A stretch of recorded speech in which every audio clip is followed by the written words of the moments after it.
Okay, we're supposed to be live on Right. Facebook. Yep. It says we're live. Perfect. Awesome. Let me refresh this one website. Hello, everybody. How are you doing? We're starting in 1 second. I'm just checking out if the link works at the website. Hello, beautiful members of the group But I Love Him.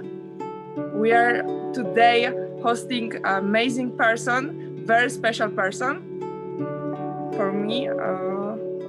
Yes, we are live on Facebook. Perfect. Let me come back here.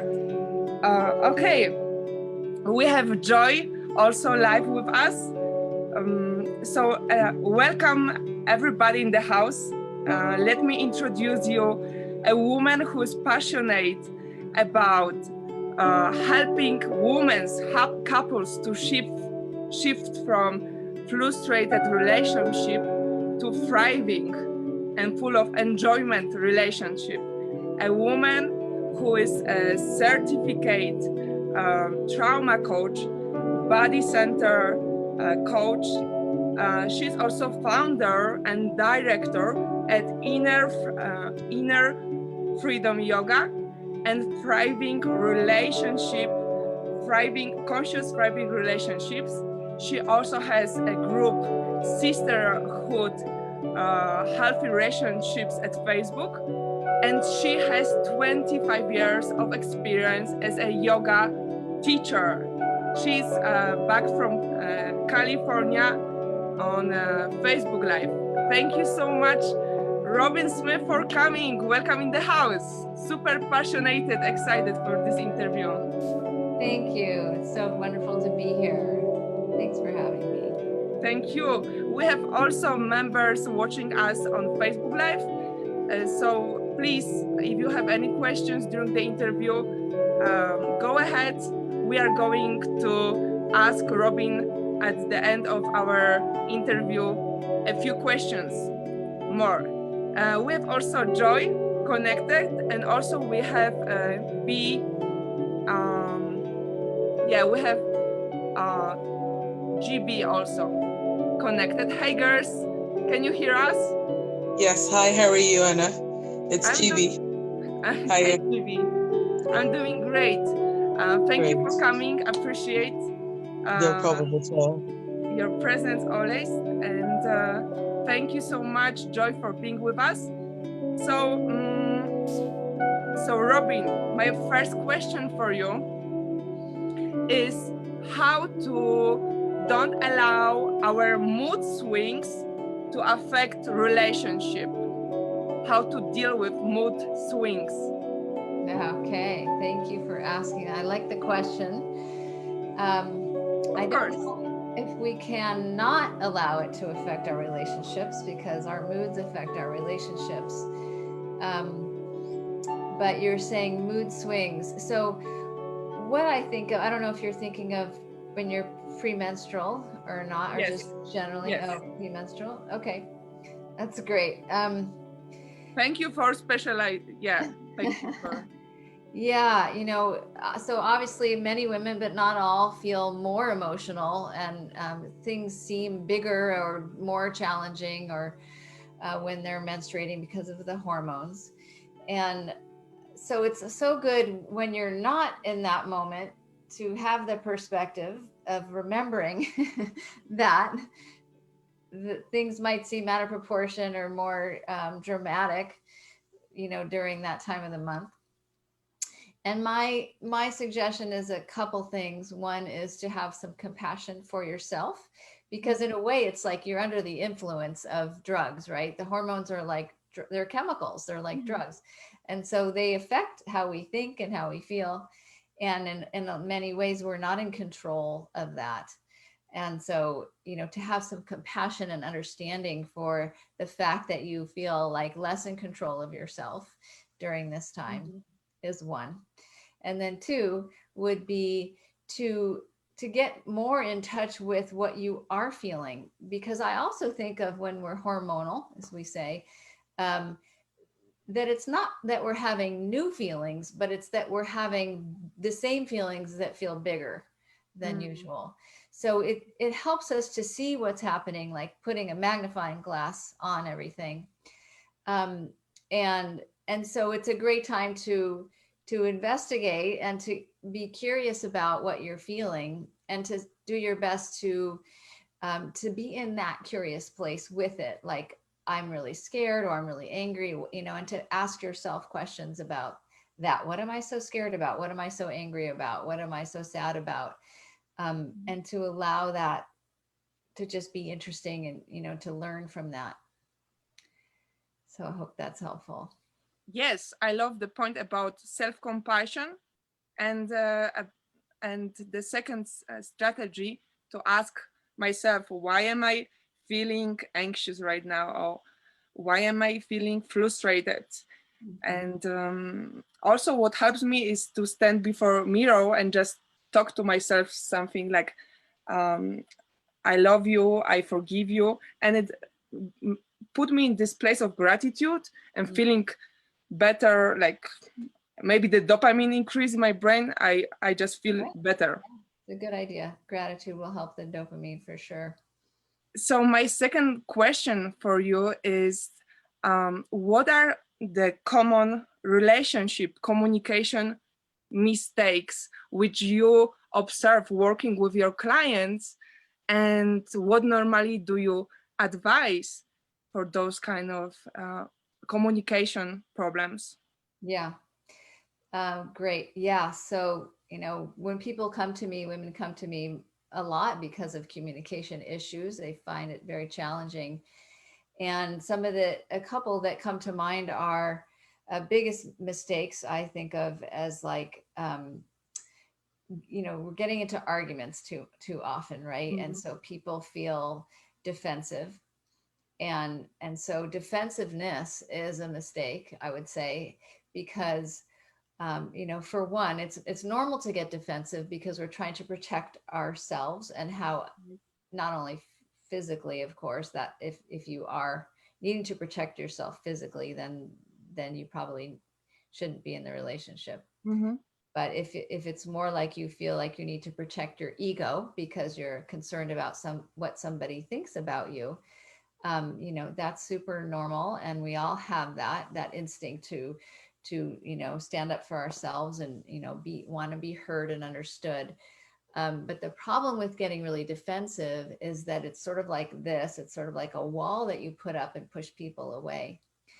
And so the opposite of defensiveness is humility. It's allowing yourself to really receive somebody's feedback, somebody's concern, and not take it so personally. Right. But go back to that curiosity that we just talked about and ask questions. What are you really feeling? What are you most concerned about? And so you can consider, like, what is my part in this issue? What did I contribute to this problem?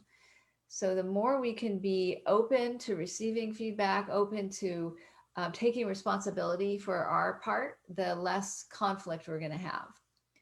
So that's one. And another one would be to use I statements instead of you statements, because the moment we say you did this and you're not, you know, that's not right, what you said, you're wrong, blah blah blah, we're in blame, and blaming is going to make other people feel defensive and want to argue. And so if you want to have connection in your relationship and closeness, then blaming is the opposite of that. Blaming, just like defensiveness, pushes people away. So the more you can use I statements and talk about your own inner experience, what you feel, what you think, without making it somebody else's fault. So we wouldn't say you made me feel, or I feel this because you did that. We would just really own our own experience with the I statements, talk about that without placing any blame. And then we're much more likely to get heard and understood by the other person, because they won't be so defensive. When people are defensive, it's like they're taken over by stress hormones. We were just talking about, you know, other hormones before, but Cortisol, yeah. hormones, adrenaline and cortisol, they overcome our nervous system. And when we're in defensiveness, it's like we're fighting for our lives. And so that's what happens in the body. We get overcome by stress hormones and we feel like fight, flight, right? And then we're not able to think clearly and have a conscious, loving communication that we might wish we had. So Yes, the monkey brain takes over in arguments. So I really like the point of going out of the ego zone and using I instead of you make me feel like this and this.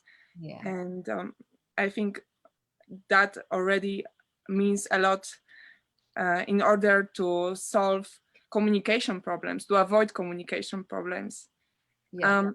What do you advise for women who have been abused in the past or who are still in toxic, abusive relationship, who are your clients, in order to take their power back from being abused in the past in a physical, emotional, financial, and sexual way? Right. That's a big question. And it's We so, have time for this.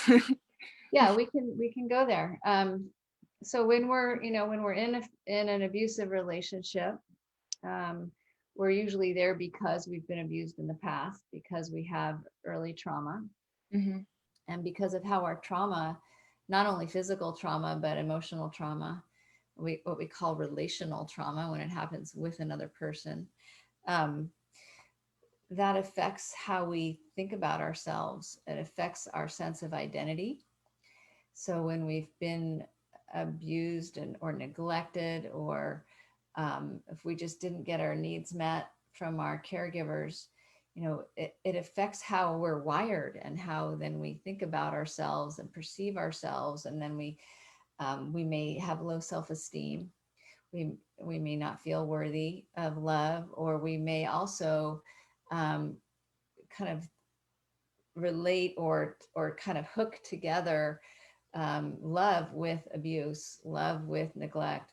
So our sense of love might include getting yelled at, or getting, put down all the time, or getting, you know, getting our needs neglected. So the um, the flip side of that, to get out of that, really is a practice and a healing journey that we need to go on. And so that's what I support my clients with. I don't have many clients who are currently in abusive relationships, but they're in relationships where they're not getting what they want. They're frustrated, they're arguing, they're feeling, um, ignored, or whatever. And so what I help people with is working on that basic piece of self-esteem and confidence, and really learning to value themselves. Because without that, Yeah. you can't build on why would you can't move forward. You have to value yourself and know that you're worth Yes. having a relationship Yes. that's loving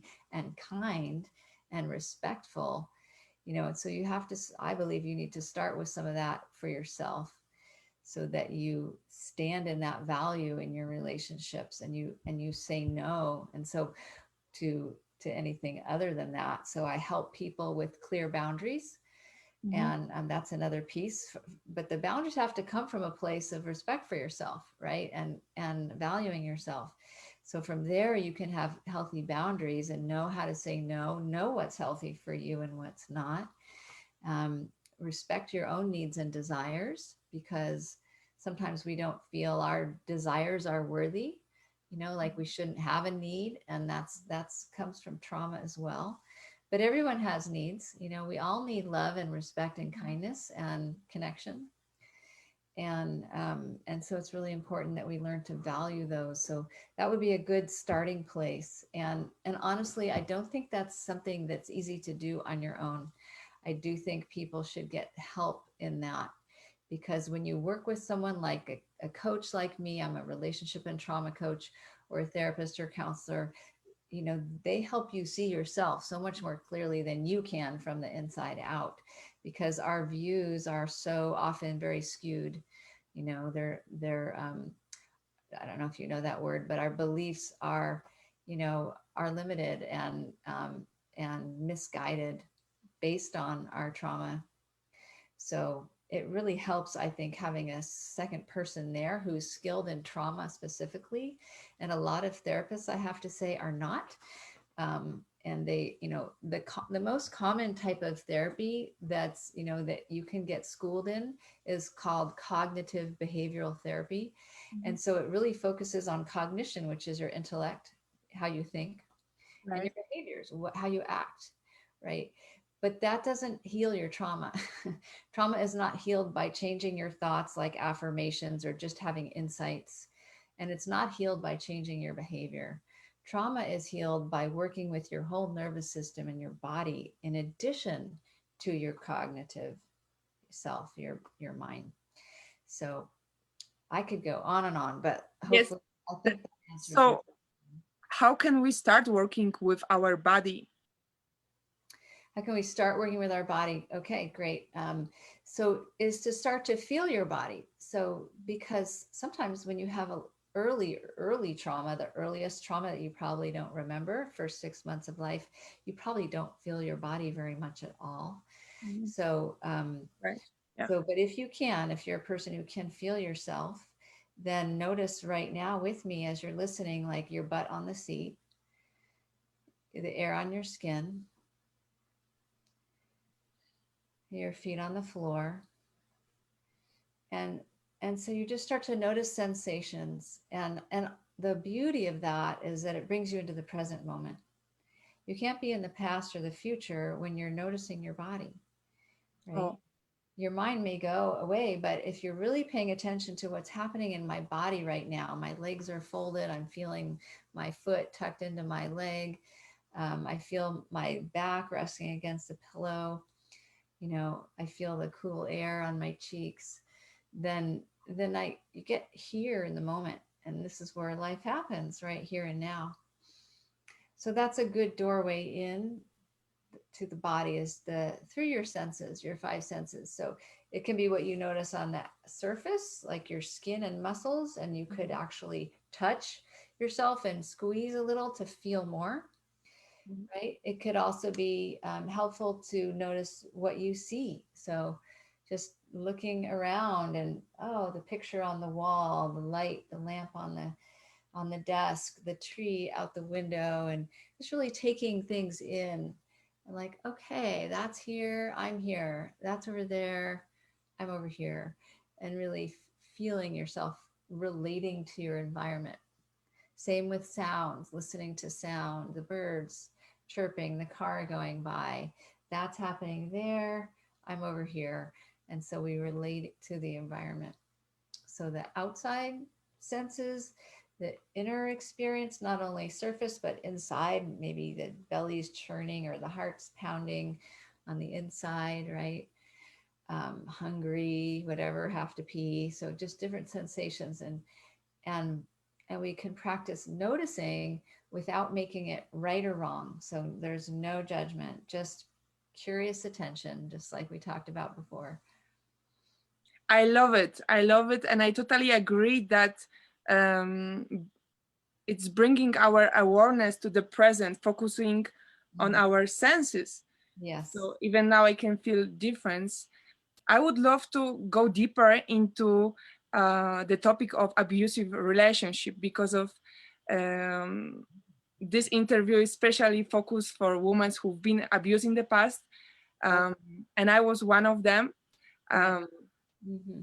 I've been abused emotionally, sexually, financially, and even now, having a new partner, I still find myself sabotaging or projecting my previous unsuccessful relationship, and I find it hard to recognize the triggers. Sure. So the question is so huge, right? But what will be the few basic advices or tips could you give somebody in a new relationship who went through trauma and abuse in the past relationship to do not project and don't allow the feeling of allowing somebody to abuse you as a normal thing to break that pattern? Yeah. I mean, I know it's nothing what we can do in 10 minutes. It's so individual as well, you know, it's not just general for everybody the same, but I could say that what we've just talked about is going to be helpful. So getting, like I said, present with yourself and getting to know who you are, because trauma often shuts us down from our inner experience. And then we go outward looking for, you know, what we didn't get originally. Maybe we might be looking for approval. You know, we might be looking for love to come from outside. Might be looking for respect or whatever it might be. Attention. Yeah, which I think of as like love, loving attention. So yes. So the more you can notice yourself, and when I work with my clients and in my groups, I have a group coming up, we talk a lot about your emotions and how to identify what they are, and then how to befriend them. Just like I talked about your body sensations, it's like when you feel scared, to make it okay.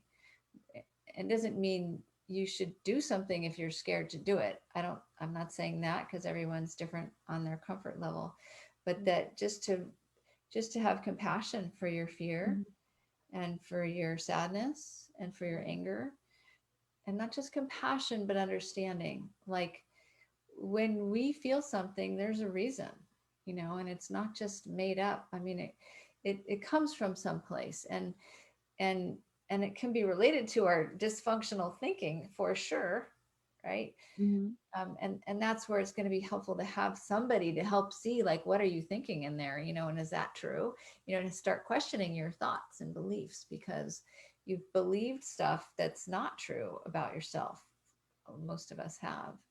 And so the more we can question those beliefs, then we can, you know, heal really and get back to what's really true is, you know, the essence of who we are is love and kindness, and is worthy, you know, worthy of love and connection. So I'm just going to come back to that, because that's, I think, really the core. And how do you do that for yourself as you do start to get to know yourself? And so it might be that you slow down as far as relationships go, like not jumping into new relationships all the time, or not going so quickly deep into a relationship, but taking your time to really check, is this okay with me? Do I feel safe right now? You know, because safety is crucial for connection, for authentic connection.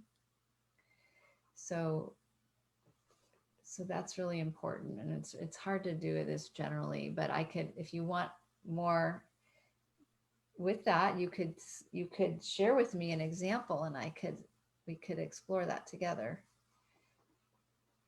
Right. So sometimes when I'm talking with my partner, I feel like I'm expecting him to get angry for something I did. Like, because I used to be with partner who will get angry every time I express something. So subconsciously, when I become more mindful about my feelings, intention, I can recognize it. So that's why the question is coming from one of the situations. So the situation is you are in a place of expecting anger. Yes. Yeah. Or yes. Or mistreat. To be mistreated. Yeah. But you're finding that it doesn't happen? It doesn't well, right now it doesn't happen, but I find. Congratulations. That's so great. That means you've done some work. Thank you. You've drawn in somebody who's not mistreating you. Yes. So I interrupted you. Go ahead. So you're wondering about this happening inside of you right now? Yes. Yeah. so that makes sense if that's happened in the past, right? Because your nervous system is still kind of on alert for that. And a couple things to share about that, but it, so trust takes time to build, just like a bridge. We're not going to trust somebody immediately. We need to, through experience, learn to trust. And so as you have more experiences with this person who continues to not get mad at you and not mistreat you, you'll start to realize that you're safe with him. Yes. But at the beginning, why would you trust that? Because you don't have a track record, an experience of building on that. So that's one thing and that's why I say to go slowly, so you can, there's no hurry, there's no anxiety around getting somewhere quickly. When we put pressure on our relationship, I have to get married, I have to have a child, I have to move, or, whatever that stuff is, then we, we compress and we create contraction. And so then we're stressed out. So the more you can just expand and just, take your time, then you can be more relaxed, for one. But two, as far as working with your nervous system to help you feel more at ease, that's going to be, if you really do sense like this guy is safe, he's not going to hurt me, he seems like a nice guy, and so far so good, then as you feel those triggers, like you say, in fact, I'm just about to teach a free training all about this, like how to work with the triggers. Really? Yeah, in my Facebook group. So we can talk about that before we go. But, it really is some of what I shared already, like helping yourself get centered and present, because the nervous system is activated based on the past, right? Based on the fears around the past. So the more you can just drop into the here and now, which could be, again, working with your senses, the sight, the sound, the touch, right? And your body, like I said, like feeling butt on the seat, feet on the floor, all that's going to help you arrive here and realize, okay, I am safe right now, right? Everything's okay. Right. And we just get present, and that's going to help actually calm your nervous system, calm that anxiety, calm the adrenaline and cortisol, so that you kind of spread out and you're not so like hypervigilant, which happens with adrenaline. So I could say that for now would be, as far as giving a general, like for everybody type of thing, that could be helpful. Yes, I really like it. For anybody who feels like knowing more, they can contact you and work with you. You are giving also sessions, right? Like 10-15 minute sessions with anybody who would like to work with you through your website.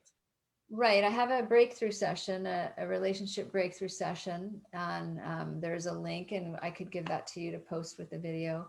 If you feel like you want to talk to me and see if it's a good fit to work together, I'm almost full in my private work right now. And so that's why I'm opening up a group program soon, so I can reach more people. And the group work is for women only and wanting to work on their relationship issues. So and I'll bring in the trauma and the nervous system work and the emotional work all into the group. And it does include some private sessions also. So it will be an alternate way to work with me that's about half the price of working with me privately. Well, I'm excited, and I like your advice to come back to our senses again, because our body is the subconscious mind.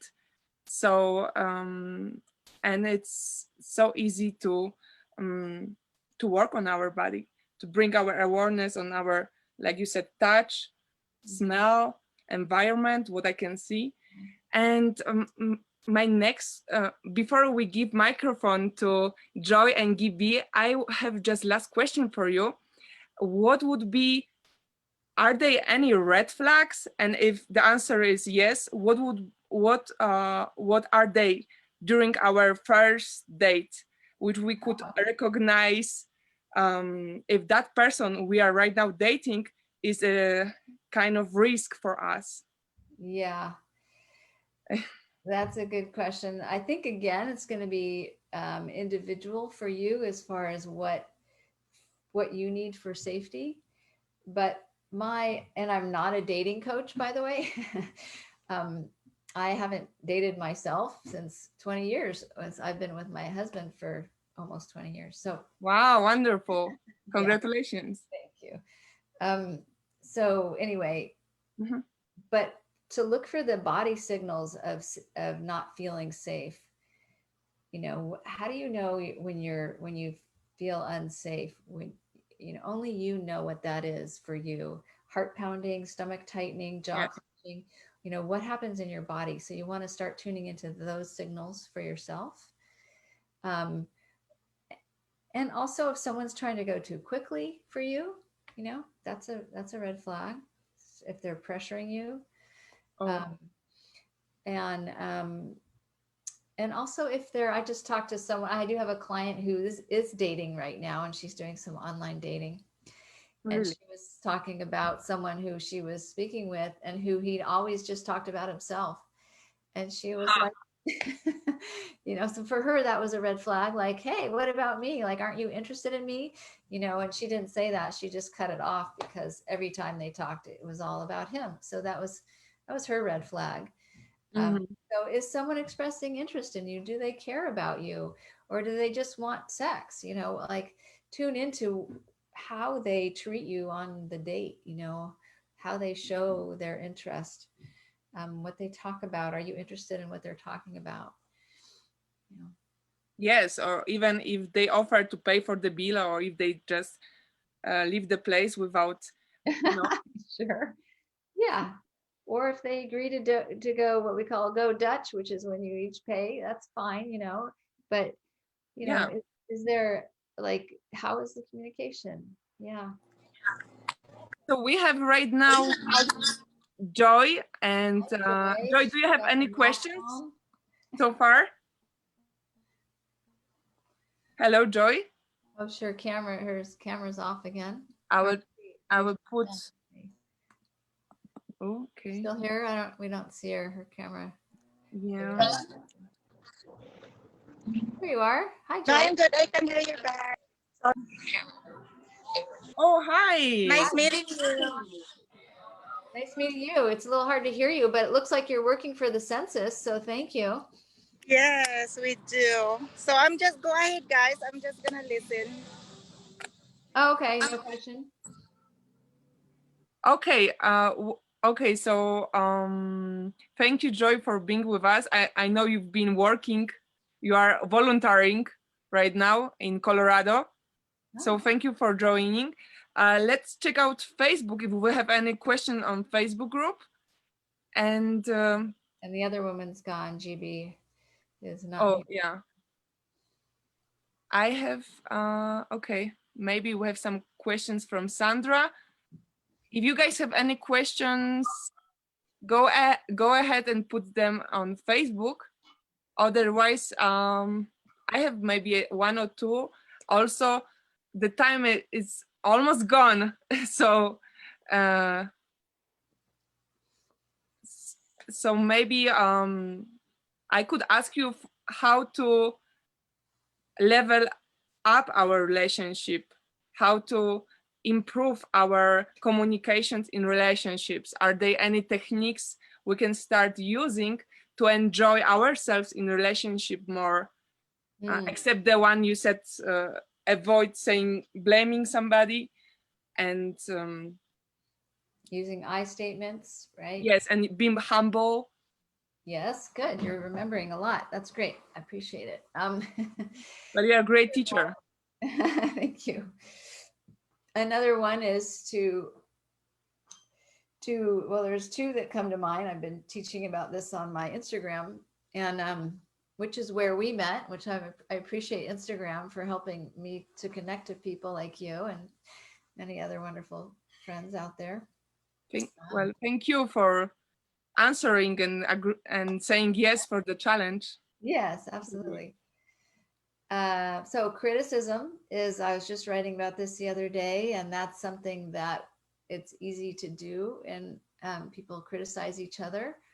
You're, you're not being very thoughtful, or that was rude, or, what were you thinking? And, so those are criticisms about people, about someone. And when we do that, we make people feel bad. It's sort of like blame. It's very similar. And blaming is more about, criticizing someone for what they did. And criticism is more, attacking someone for who they are, for how they are too. Anyway, so when you criticize, you're just starting a fight. People are going to get defensive, just like with blame. So, but often we criticize others when we are critical of ourselves. So again, if you can come back to self-compassion and understanding and being kind to yourself, and do that for others, you're going to get along better when you can understand, when you can have compassion. And the other thing is to be honest with people, honest about your thoughts and feelings. And I just shared in my group, we did a video, I think you saw, about vulnerability. That was amazing. I watched it like 3 times. Okay, great. Your Facebook group, healthy sisterhood relationship. It's called Healthy Relationships Sisterhood. Okay. That's important to get it right. Healthy Relationships Sisterhood, for women only, and it's a private group also. So yeah, I taught about vulnerability because I think that's a real key to having a closer relationship. So if you hold back yourself, right, if you don't share who you truly are, you can't have a close relationship. You can't have intimacy. You can't have a deep connection. So it does take risk to share, like, I feel scared, I feel sad, and to let people see you in your authentic self. And I don't mean right on your first date, but when you feel there's trust, when you feel there's safety for yourself, to start to let down some of the guard and let people in. And you'll quickly know if people have the capacity to hold space for that, right? Because if they can't handle it, if they just judge you, or they just think you're, ridiculous, or they just leave, then you know that they're not your person, because they don't know how to be intimate. And many people don't. Many people are terrified of true feelings and weakness, which they consider weakness, like when you're crying or something. But everybody's vulnerable. Everybody has fear and sadness and pain and suffering and anger. And so that's why I say, the more you can befriend those feelings in yourself, the more you can hold space for that in somebody else.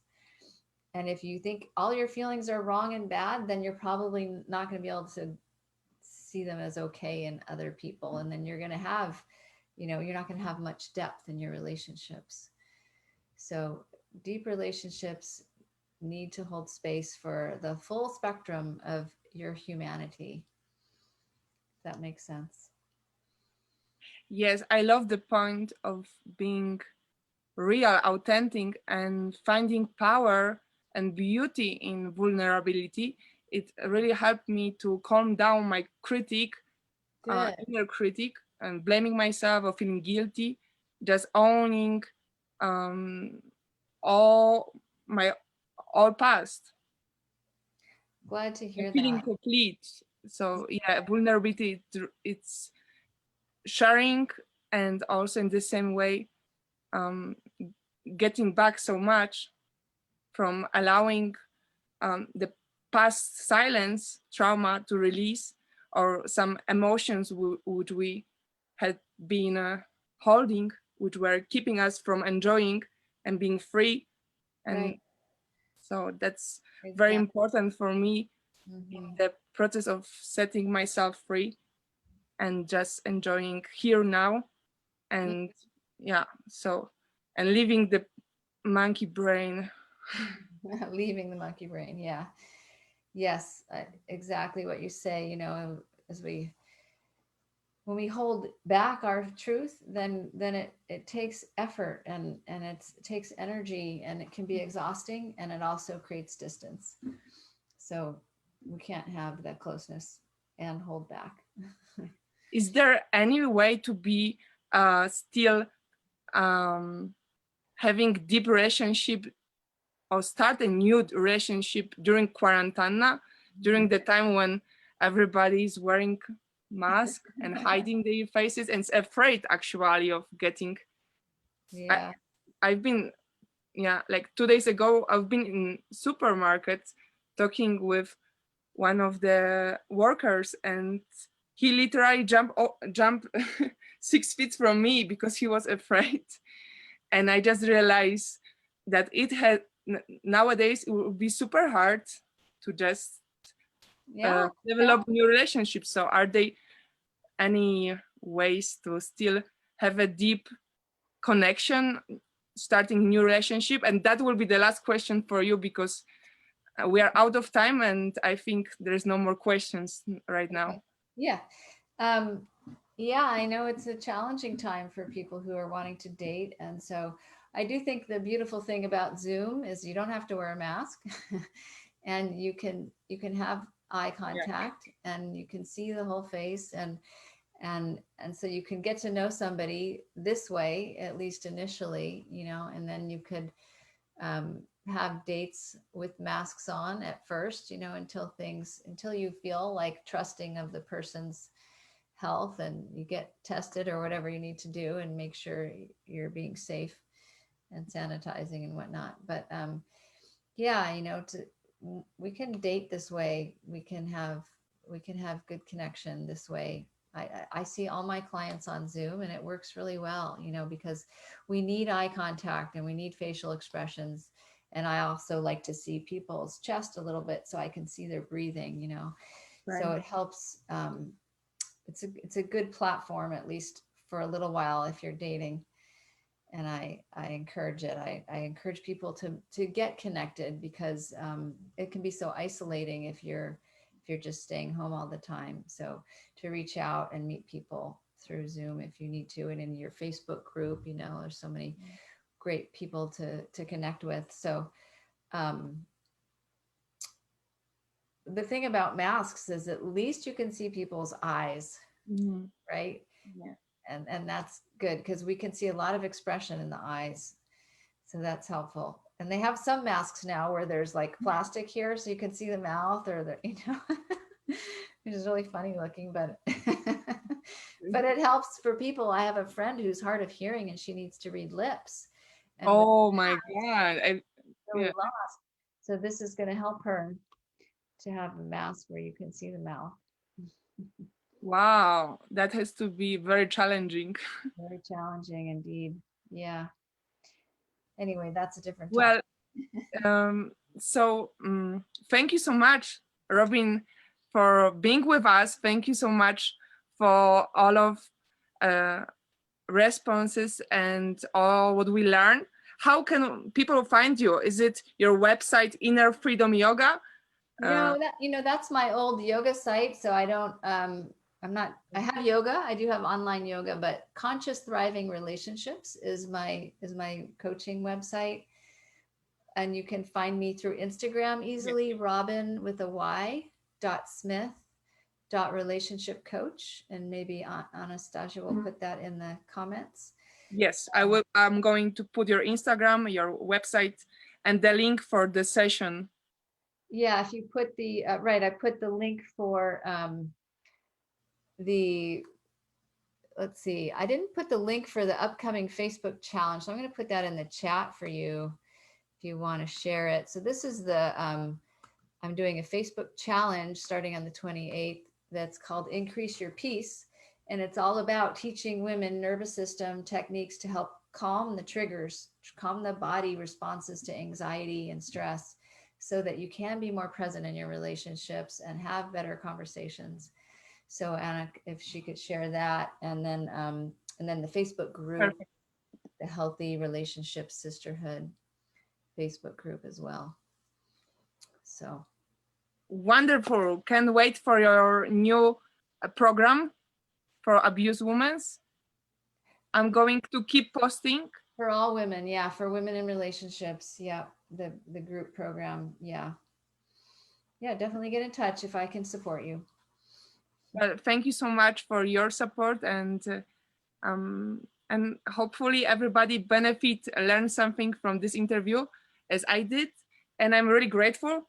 So for anybody watching having more questions, contact, I'm going to upload Robyn Smith Instagram, Facebook, email, so there is enough space for everybody here, I hope. Thank you so much for watching, and have a beautiful day, everybody. Bye-bye. Thank you, Anastasia. Beautiful. Thank you, Robyn. Interview with you. Thank you. My pleasure.